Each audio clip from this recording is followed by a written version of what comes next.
Langkah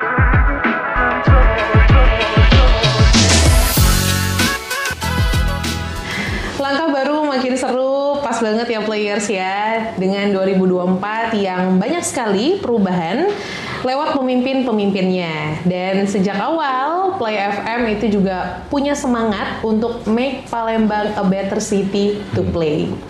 Dan salah satu yang sudah bergabung bersama saya di hari ini, players, tokoh muda inspiratif Kota Palembang, Bapak Yuda Pratomo. Ya, halo players. Selamat datang, ya, Pak. Ya, baik, sehat. Terima kasih sudah mampir ke Play FM, Pak. sudah main ke sini, dan saya juga suatu kebanggaan saya pribadi banget, Pak, bisa ngobrol sama Bapak. Siap. Sosok yang dari dulu tuh cuman bisa dilihat di baleho. Di baleho, terus juga di salah satu rumah sakit ya Pak ya, di sosial media juga, dan sekarang saya bisa bertemu langsung dengan beliau. Dan players, beliau ini merupakan salah seorang dosen ya, masih Pak dosen? Masih rektor juga ya, dan juga tentunya putra dari mantan Gubernur Sumatera Selatan Bapak Profesor Mahyudin almarhum ya. Sehat Pak ya tadi? Sehat, alhamdulillah. Segar? Alhamdulillah. Sudah diminum dulu Pak ya? Sudah. Tadi. Nyemil sudah Pak ya? Belum. Oh, kayak kita nyemil ya. Baik Pak, kita pengen ngobrol-ngobrol dan pengen tahu dengan sosok Yuda Pak ya. Saya kan penasaran Pak, kalau melihat dari track record Bapak, latar belakang Bapak, keluarga dokter, akademisi. Dulu pas kecil tuh cita-citanya apa sih Pak? Kalau saya ini tidak ada cita-cita khusus, ya. Artinya berjalan, tapi yang jelas kita pengen bermanfaat bagi masyarakat. Oh, jadi kalau anak kecil dulu kan cita-citanya astronot. Tidak kati, Pak? Oke. Jadi lurus bae dulu. Belajar, yang penting belajar, terus sekolah, Pak ya, menimba ilmu, dan sampai sekarang menjadi seorang rektor ya. Nah, kalau melihat Pak, lihat sosok Pak Yuda ya, saya kan baru pertama kali nih players ketemu langsung. Dari pertama kali Pak, at the first sight ya Pak ya, berwibawa. Wes. Cile kan. Nah, terus juga prestasi tidak diragukan lagi Pak kan, banyak sekali. Tapi Pak, dulu waktu sekolah ya Pak ya, pernah bandel nggak sih Pak? Bandel dulu. Serius? Ya. Apa Pak bandelnya? Sama nggak kayak kita Pak? Kalau galak minggat. Sama. Jadi dulu kan kecil-kecil itu di Surabaya. Oke. Terus SD itu pindah ke Palembang. Oke. Ya. Nah, kemudian SMP di Palembang, SMA di Magelang, di SMA Taruna Nusantara. Ya, di Taruna. Nah, pada waktu di SMP itu nakal, Mbak. SMP justru Pak ya? SMP 1. Oke. SMP Negeri 1. Oke, teman-teman Pak Yuda SMP 1 ya, dulu yang pernah diajak nakal. Iya. Dulu kan ya namanya minggat kan kadang-kadang kan. Juga kadang-kadang yalah nama anak muda kan gitu kan. Main motor gitu kan. Oke. Jadi pada saat SMP Pak ya? SMP itu, karena SMA kan masuk SMA Taruna Nusantara Pak. Kalau bandel langsung kena push up. Langsung kena push up. Ya, jadi memang justru bandelnya tuh di SMP. Oke. Nah, jadi kalau Bapak kan lahir dari keluarga akademisi, almarhum Profesor Mahyudin juga seorang akademisi gitu kan, dan juga politisi tentunya ya Pak ya. Nilai-nilai kehidupan Pak dan perjuangan yang ditanamkan kan juga pastinya banyak dari kecil. Kalau Bapak sendiri ada nggak Pak sesuatu yang diingat sampai sekarang dan dijadikan pegangan hidup untuk Bapak sendiri? Ya, jadi keluarga kami ini almarhum ayah saya lah ya, itu orangnya lurus-lurus saja. Oke. Artinya kami ini yang penting mana yang benar, mana yang baik, ya, mana yang adil, itu yang kita perjuangkan. Jadi istilahnya kami orangnya nggak suka cawi-cawi, neko-neko gitu ya. Mungkin boleh ditanyalah sama teman-teman almarhum gitu kan. Mungkin juga teman-teman saya juga Jadi nggak neko-neko lah Mbak. Ya. Itu berarti dipegang sampai sekarang, nggak neko-neko, adil, dan apa tadi satu lagi Pak? Baik ya, dan itu jadi pegangan hidup sosok Yuda sampai sekarang. Sampai sekarang. Oke, jadi bisa dilihat ya players ya, nggak neko-neko emang, terus aja. Nah kalau kita boleh kepo sedikit ya Pak ya, apa kan Pak? Boleh. Nah, jadi kan kalau melihat pasangan Pak, pasangan Bapak kan, ngelihat kalau di sosial media Pak romantis banget kan. Pasangan mana nih? Pasangan politik apa pasangan? Pasangan hidup Pak. Pasangan hidup ya, oke. Kan kita Bini punya maksudnya. Istri Pak, istri. Jadi kalau info yang saya dapat Pak, karena banyak nih yang cerita gitu kan, kalau Bapak dan istri gitu kan, itu sudah lama kenal. Nah, cak mana Pak caranya Pak biar setia Pak? Kalau zaman sekarang kan anak-anak zaman sekarang ini setia nih setiap tikungan ada. Nah, kalau Bapak ini setia dari kapan sih Pak? Dari sama-sama bareng-bareng SMP. Ya. Pas Bapak lagi nakal-nakalnya tadi? Nakal-nakal itu. Oh, jadi diajak minggat bareng tuh? Dia melo. Oh, pada melo. Jadi aku sama istri itu kawan SMP. Ya. Jadi di SMP 1 itu ya kenal lah ya. Mungkin waktu kelas 1 baru-baru kenal lah ya kan. Kelas 2 ya dekat gitu. Sudah kan. Mulai curi-curi pandang. Ya, kelas 3 yang apa kami ini sama-sama tim cepat tepat. Jadi tim cepat tepat SMP 1 gitu. Ya, jadi kalau belajar sama-sama kan. Ya disitulah ininya apa namanya. Akhirnya timbul. Ya. Jadi senang, suka. Cuma baru nak senang-senangnya itu aku pindah ke Magelang, Mbak. Oh, justru pada saat Bapak jauh? Dia kan ke SMA 1, ya kan? Nah, aku ke Magelang. Nah, jadi langsung pisah. LDR ya? LDR, terus ya. nembaknya cak mana, Pak? Nembaknya lah duluan. Oh, nembaknya lah duluan. Oh, iyo. Sudah jadian, sudah punya hubungan, baru misah. Iya, jadi 3 tahun di Magelang itu, Mbak. Dia di SMA 1 Palembang. Nah, abis dari SMA tamat, dia masuk ke Kedokteran Unsri di Palembang. Aku masuk Elektro ITB Bandung. Jadi aku geser dari Magelang ke Bandung, ya dia tetap sini lah. Iya. Tapi setia ya Pak ya, mau nunggu ya ternyata ya. Iya, nggak tahu ngapa lah kami berdua ini lah cuma. Ya tadi Mbak. Iya. Jadi nilai-nilainya tuh lurus-lurus baik. Artinya, ya kata wong di Bandung kan banyak ya mojang. Iya, mojang Bandung. Mojang Bandung. Jadi berapa tahun di Bandung tuh? Sekitar 6 tahun di Bandung itu. Itu ya kayaknya masih lurus-lurus baik sama itu. Nah, berarti ya players ya bisa kita simpulkan Pak Yuda dan istri ini couple goals. Kalau kalau anak zaman sekarang itu couple goals namanya. Iya. Karena apa namanya dari SMP terwujudlah sampai menikah dan sampai sekarang punya anak 3 players. 3 itu lah Pak.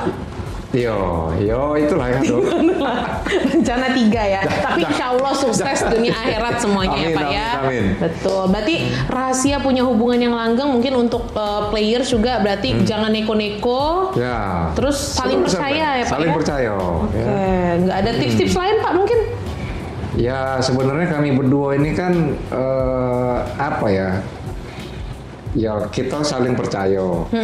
Kalau kita nak saling ini kan rugi dewek kami. Benar. Kan? Ya artinya aku nganggap suami istri ini equal. Ya. Setara maksudnya ya kalau kita pacak nyeleneh pasti dia nyeleneh juga. Benar. Jadi kalau kita lurus-lurus jadi ujung-ujungnya ngapo itu kan. Ya, jadi ya tetap lurus-lurus baik. Tapi kan komunikasinya dulu ini Pak, belum ada media sosial chat kayak sekarang. Wartel, Pak. Wartel.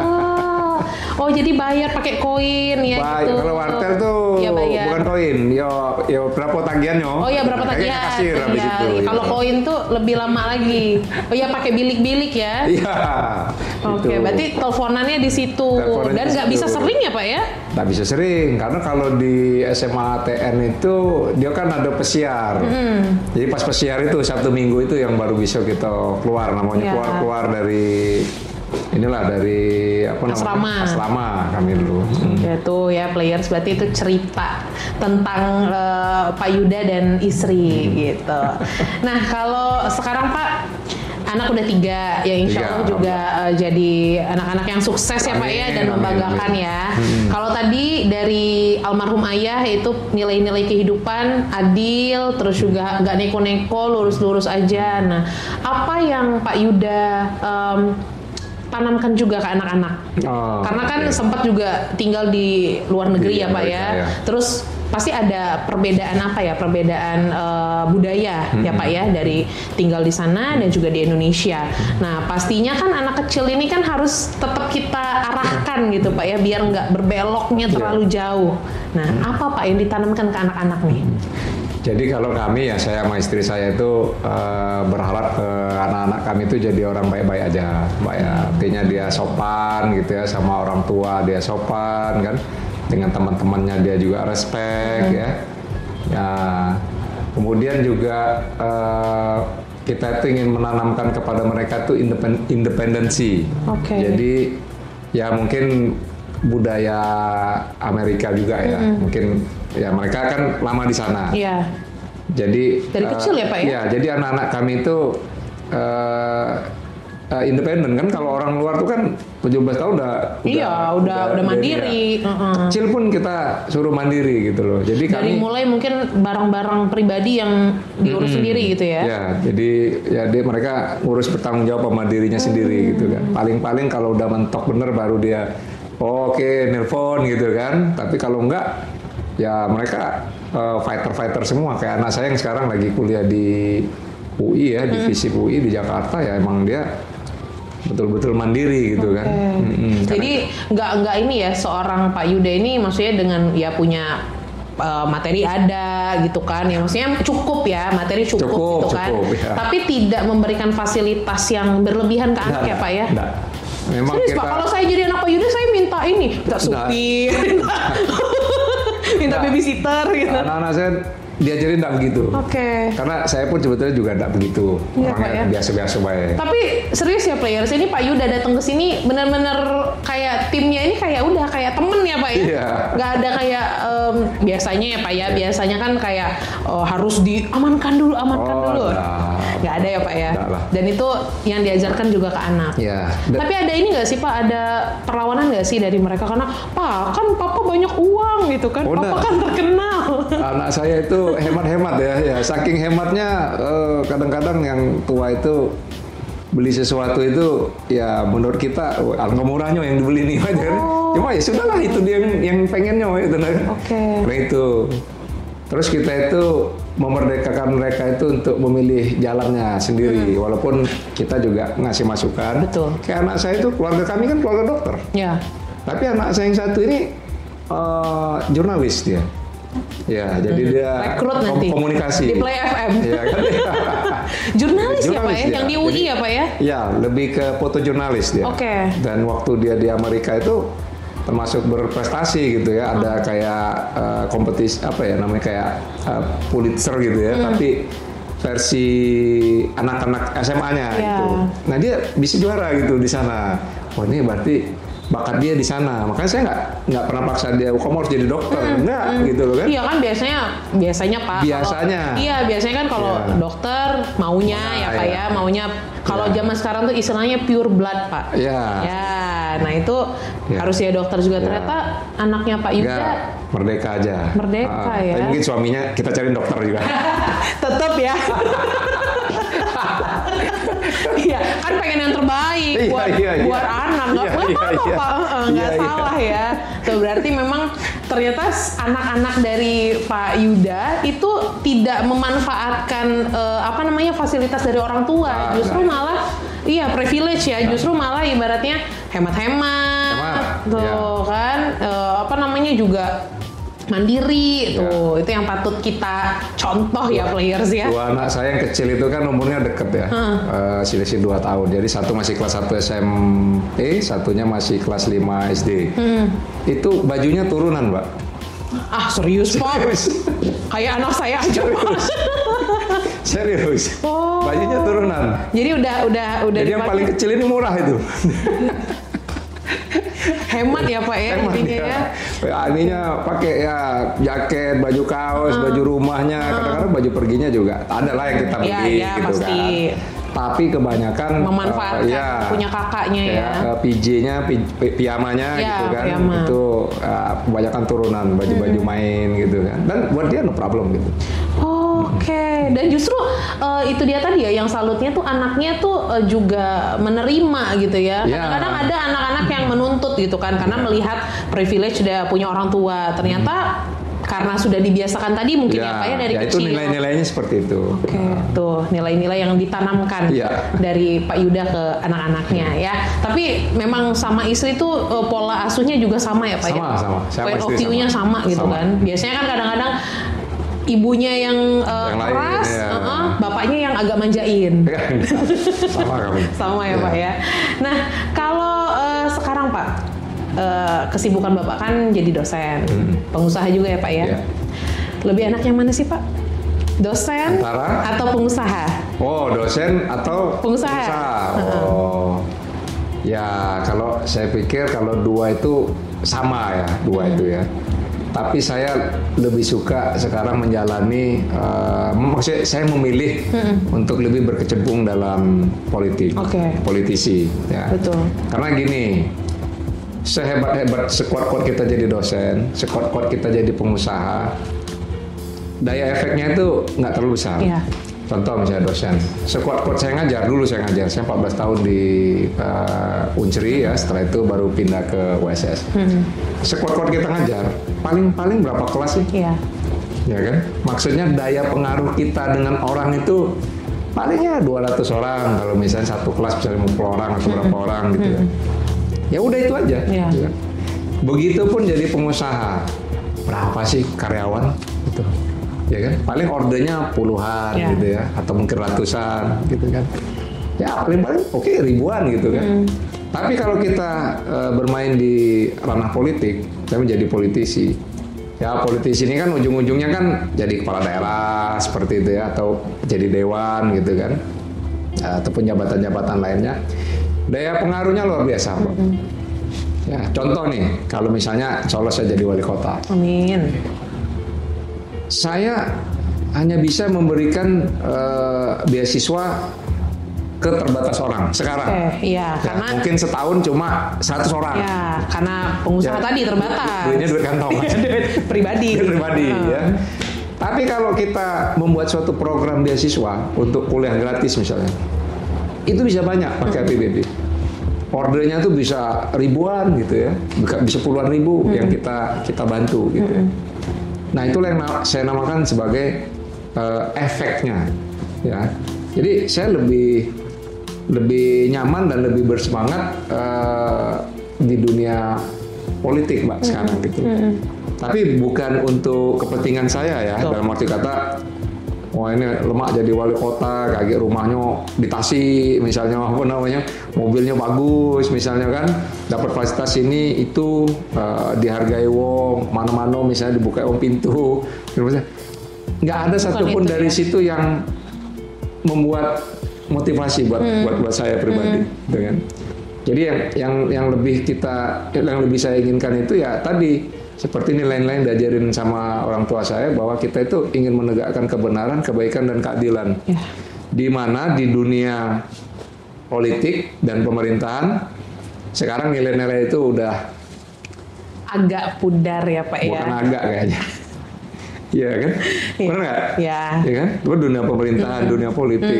Kan kesannya dunia politik ini kayak ya sebuah ekosistem yang banyak lah nggak benernya gitu kan. Ya banyak lah gitu kan, pencitraan lah gitu kan, ada di situ money politics gitu kan, ya dan lain sebagainya. Dunia pemerintahan juga kita seringkali melihat ada kepala-kepala daerah yang mungkin tidak amanah, kasus, Pak ya, kena kasus hukum dan lain sebagainya gitu kan. Padahal ya maksud saya kan APBD ini kan uang masyarakat yang dibayar melalui pajak gitu kan. Pokok masa mau kita ambil sih. Iya. Tapi Pak, kalau ya tadi Bapak bilang ya, dunia politik itu kan memang banyak lah ya, banyak kasusnya. Tapi awal-awal kan emang kayak gitu semua Pak bilangnya. Ya. Tapi pada saat menjabat, godaannya datang.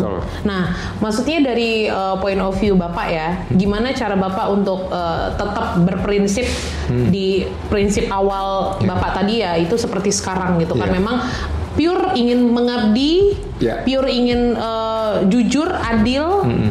Walaupun di dunia politik yang godanya banyak. Ya, saya sangat setuju dengan poin dari Mbak gitu kan. People change ya. Jadi oke lah, kalau saya sekarang berbicara dengan segala macam idealismenya gitu ya. Gimana kalau misalnya ketika sudah menjabat gitu kan, apakah masih seperti inilah atau malah kita tergalang gitu kan? Jadi ikut-ikutan orang lain. Betul. Seperti mungkin pejabat-pejabat lainnya. Jujur saya nggak tahu Mbak, ya, karena saya belum pernah jadi pejabat. Jadi kalau nak ngetesnya jadi dulu aku nih. Benar. Jadi kalau misalnya suatu saat misalnya amanah itu ada, terus yang namanya Pak Yuda ini ya korupsi atau misalnya dia memperkaya diri sendiri atau dia tidak amanah, mudah, nggak usah pilih lagi. Iya. Ya kan? Karena biar masyarakat yang menilai ya Pak ya. Gitu kan? Betul. Nah jadi ya aku tidak bisa menilai diri aku dewek, itu kan apa dia kejadiannya setelah misalnya diamanahkan seperti itu, apakah idealismenya itu tetap gitu kan, atau bahkan tergerus ya jadi melo orang lain juga, gitu kan. Nah cuma saya punya keyakinan dari perjalanan hidup ya, kayak Mbak tadi ngomong, oh ini saya pacaran tuh 11 tahun Mbak. Ya. Jadi nak di Magelang ya, nak di Bandung istilahnya, yo tetap kita apa itu namanya, fokusnya tetap ke ya satu ini, satu orang. Artinya mungkin di level itu gitu ya, di level itu saya merasa ya cukup ngeyel lah maksud dengan prinsip hidup itu gitu ya. Tapi banyak Pak, memang sekarang masyarakat tuh kan bilang itu bagus tuh pemimpin itu dipilih karena dia keluarganya pun ibaratnya bagus, dia mimpin keluarganya. Mungkin itu bisa jadi salah satu ini juga Pak ya, salah satu daya tarik masyarakat untuk Bapak juga dong. Iya, tapi pemilih ini kan macam-macam Pak ya. Ya ada pemilih rasional gitu ya. Yang menilai misalnya, oh ini pendidikannya bagus gitu kan. Oh ini keluarganya bagus, bibit bagus segala macam. Tapi ya kita juga banyak pemilih ya dalam tanda kutip tipe-tipe pemilih lainnya itu. Ya tapi poinnya itu sih, sama pasangan aja setia players, apalagi sama masyarakatnya. Insya Allah. Nah Pak, sosok yang menginspirasi seorang Pak Yuda, siapa Pak? Konteks apa ini? Politika dalam berkarir. Berkarir. Dalam berkarir selama ini, mungkin kalau saya bisa bilang mungkin almarhum ya Pak ya? Ya, kalau almarhum itu mentor saya Pak. Jadi memang kami itu saya ini kan kami 3 beradik kan.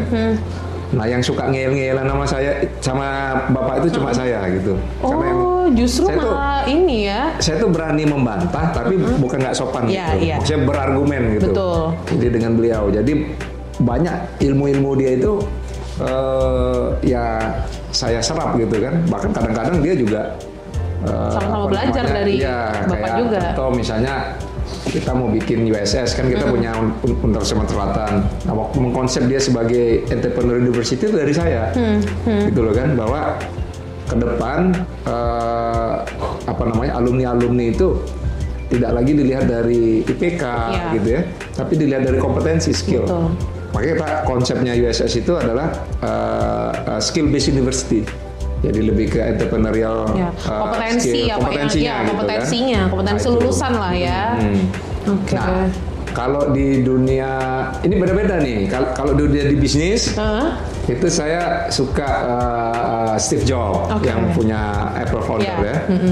Sama juga Elon Musk yang SpaceX sama Tesla. Nah itu mereka itu menurut saya orang-orang yang jenius ya dalam entrepreneurship. Betul. Ya. Kalau di politiknya saya suka Abraham Lincoln. Ya. Kemudian Obama. Ya. Karena kalau Lincoln kan dia menghilangkan slavery kan, jadi artinya dia itu menegakkan kebenaran maksud saya gitu loh kan. Jadi saya senang gitu loh dengan dia. Kalau Obama tuh humble-nya lah dia, pintar dia. Tapi mirip kan? Masa sih? Enggak lah. Mirip loh. Dia ini kan. Mirip Pak. Iya. Ya mudah-mudahan ya banyak berarti Pak ya. Memang banyak sosok yang tergantung konteksnya. Tapi ternyata saya jadi mendapatkan insight baru ya playersnya. Ternyata Pak Yuda ini kalau tadi bilang saya tuh lurus-lurus aja orangnya, tapi ternyata ngeyel sama bapaknya. Berargumen, ya. Tapi pada saat beliau sudah ya nggak ada seperti sekarang, pasti banyak ya Pak ya hal-hal yang ternyata kata bapak saya dulu ini benar ya. Ya benar. Jadi gitu banyak ya. Nilai-nilai dari dia yang kadang-kadang itu omongannya dari orang lain, dari teman-temannya gitu kan. Oh bapak kau tuh dulu cak ini. Oh iya. Pak, silakan minum Pak. Ya. Ini di Play FM itu ada namanya Reload Kitchen Pak. Oh, Reload di bawah. Reload di bawah. Nama jadi kafenya. Jadi kita coba nih habis ini. Boleh. Silakan Pak. Ada cemilan-cemilan, ada makanan beratnya, ada semua di situ. Ya. Oke. Lanjut ya Pak ya? Lanjut. Jadi players Pak Yuda ini sekarang kan dengan kesibukannya tadi sebelum kesini juga ternyata ada syuting di tempat lain. Ya. Jadi lumayan padat ya Pak aktivitas. Ya. Jadi kalau lagi santainya kapan Pak? Waktu untuk istri tadi apa? Lah sudah jadilah. Ada pasti karena saya kan sebenarnya orangnya family man Pak. Okay. Jadi lebih senang mungkin berada di keluarga ya. Jadi saya tuh punya jadwal waktu saya untuk anak istri itu kalau pagi itu dari habis subuh ya sampai jam 7.30 lah. Oke. Sarapan bareng dan saya antar anak-anak saya sekolah. Tapi bukan antar ke sekolah. Antar ke mobil. Ya, jadi bye-bye di mobil lah ya. Betul. Itu sekitar di jam 6.30 lah paling telatnya. Nah, itu udah mereka pergi. Saya ngobrol nih sama istri, gitu kan. Ngobrol, dia juga kadang-kadang sambil dia olahraga gitu ya, aerobik. Terus dia pergi ke kantor dokter ya, dia pergi ke rumah sakit itu sekitar jam 7-an.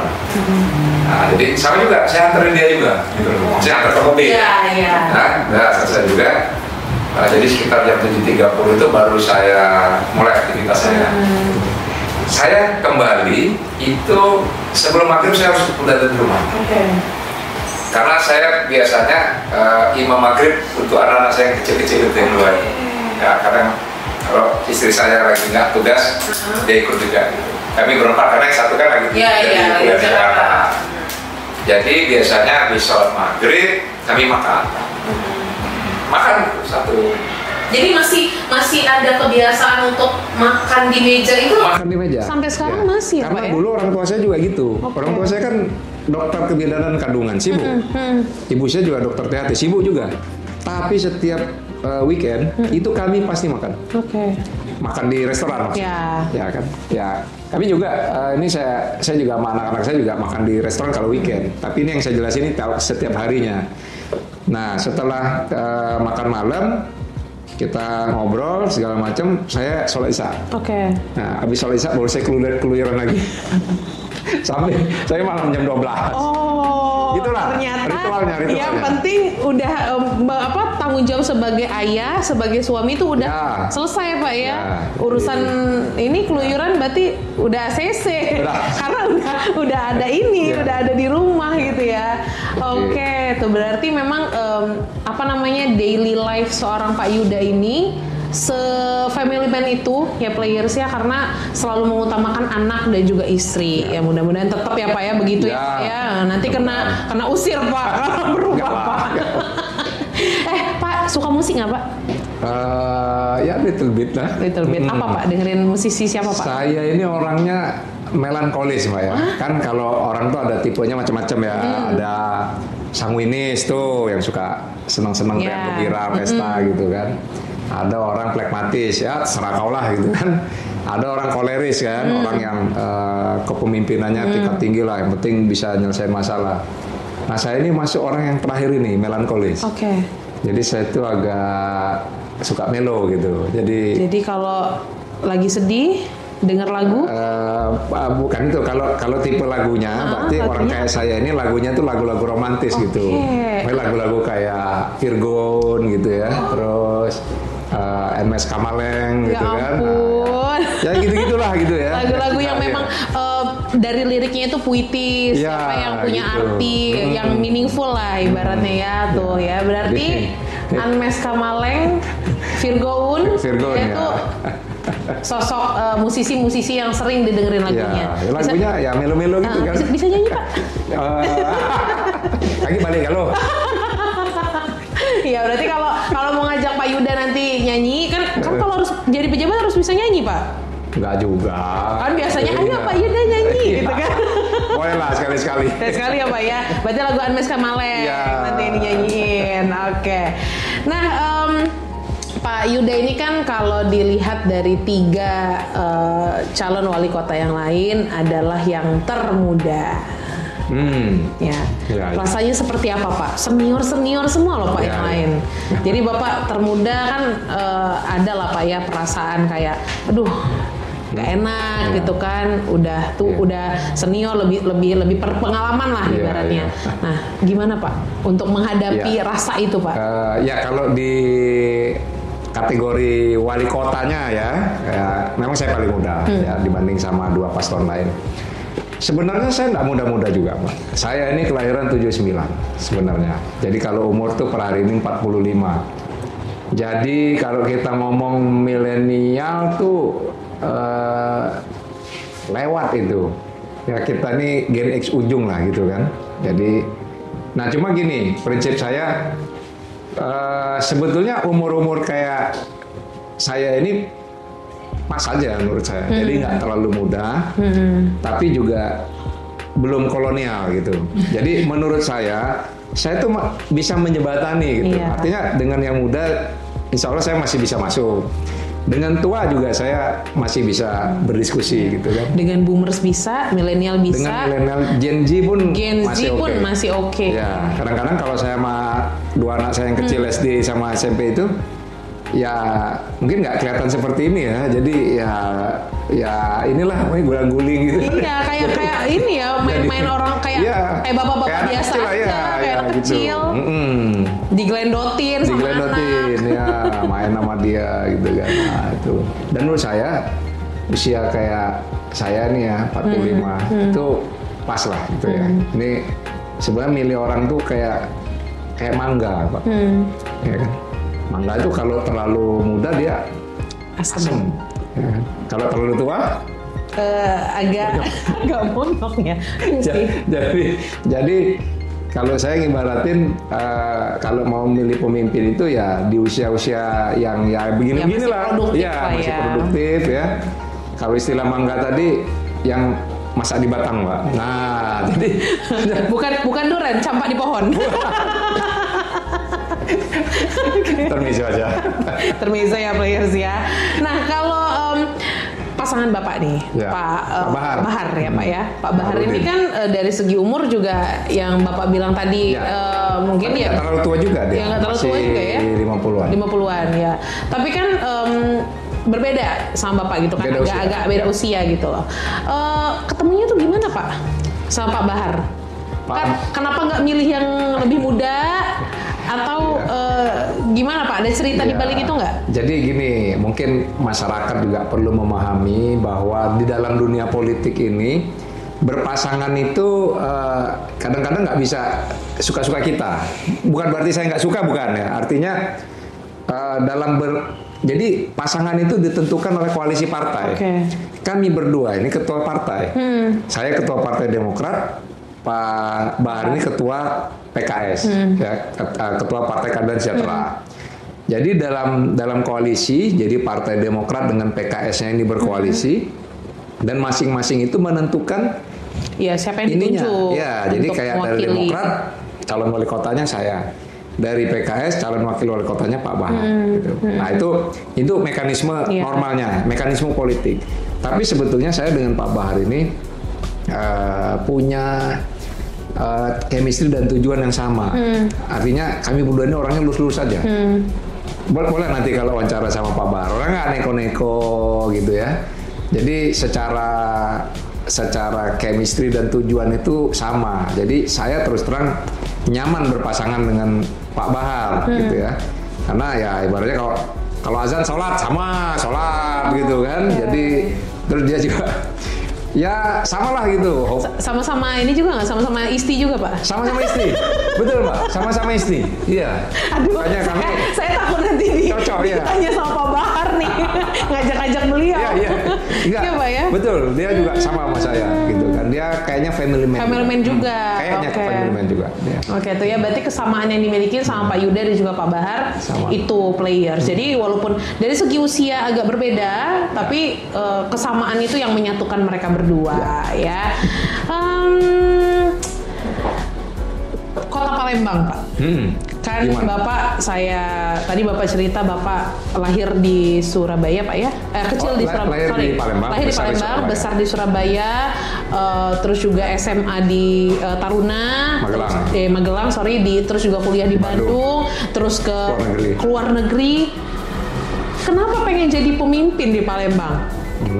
Saking cintanya atau gimana Pak? Karena maksudnya kan Bapak sudah berkeliling ya di berbagai kota gitu loh. Kenapa akhirnya kembali ke Palembang dan ingin menjadi wali kota di Palembang? Ya, itu persis Mbak ya. Jadi banyak orang yang nanyain itu. Terus terang kan kalau orang lihat saya kan dari kecil udah di luar. Lulusan SMA Taruna Nusantara Magelang. Teman-teman saya AHY, yang lain-lain udah jadi menteri, udah jadi deputi, dirjen segala macam. Kemudian juga saya kan dari Elektro ITB ya. Ya teman-teman saya di Elektro ITB itu udah kemana-mana Mbak, ke luar negeri lah, kerja udah jadi ini.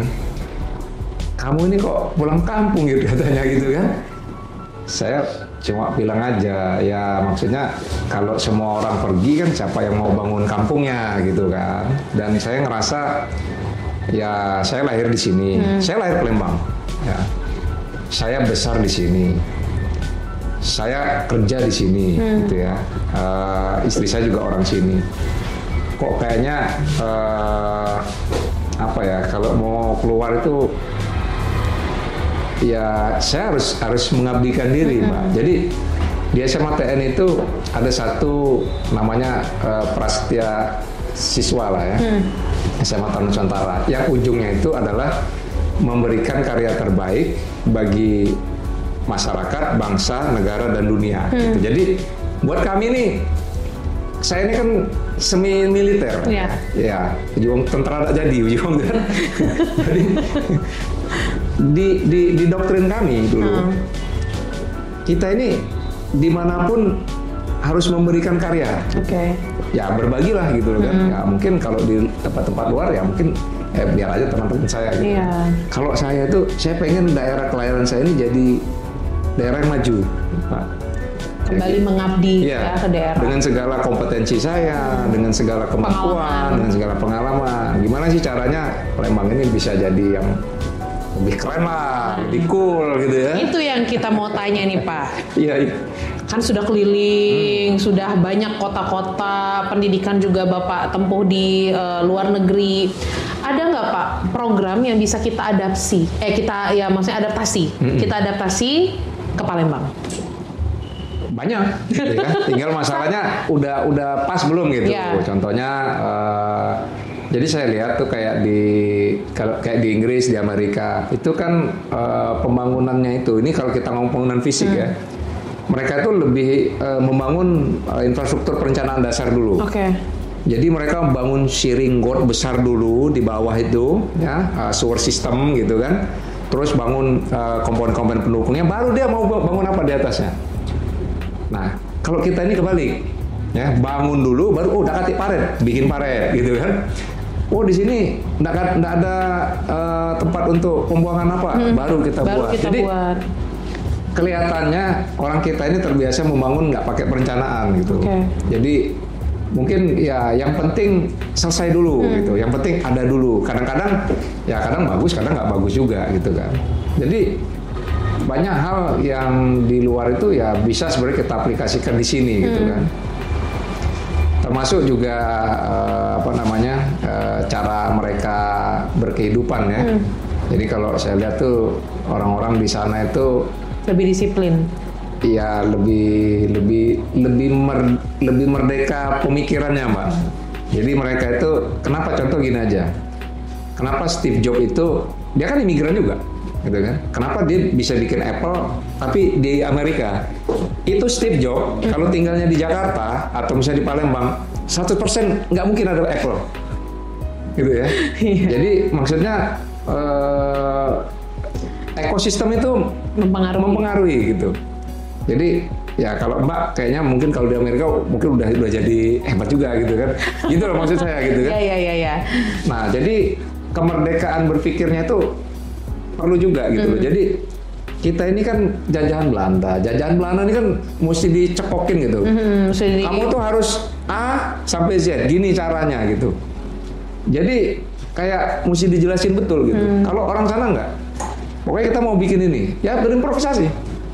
Ya kan, caranya untuk mencapai tujuan kan banyak, dari kanan, dari kiri, dari atas, dari bawah gitu kan. Berarti yang PR Bapak maksudnya lumayan banyak ya, mengedukasi dari segi SDM-nya juga gitu kan, terus juga ngasih pemahaman biar masyarakat kita ini ya bisa memerdekakan pikirannya seperti yang Bapak bilang tadi. Jadi anak-anak muda ini ya kita ini pemerintah ya, misalnya nanti kalau dia mana akan jadi wali kota, pemerintah itu hanya membuat ekosistem aja, nggak usah diajarin anak muda itu, dikasih gitu, mungkin kita bikin kreatif hub gitu kan, atau kita bikin technopreneur center. Di situ mereka berdiskusi, bikin bisnis plan gitu kan, kita mau bikin apa, gini, oke.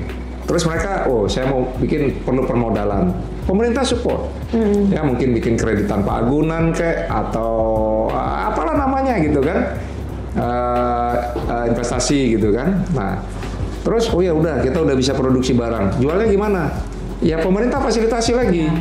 Misalnya bikin kerjasama dengan China atau negara lain gitu kan. Apa yang mereka butuh. Jadi dia G2G, government to government. Mereka butuh apa gitu kan. Terus kita inventarisir. Nanti kita bilang sama startup ini, di situ butuh ini gitu kan. Nah itu. Ya kita sebagai fasilitator aja pemerintah. Betul, ya. Mereka biarkanlah berkembang gitu. Termasuk kalau yang industri kreatif ya, kayak misalnya bikin sepatu atau baju gitu ya, atau bikin makanan kuliner dan lain sebagainya. Ya UMKM ya Pak. Ya kita harus ada mall UMKM juga. Jadi untuk tempat di mana mereka itu bisa mendisplay hasil karya dari mereka itu.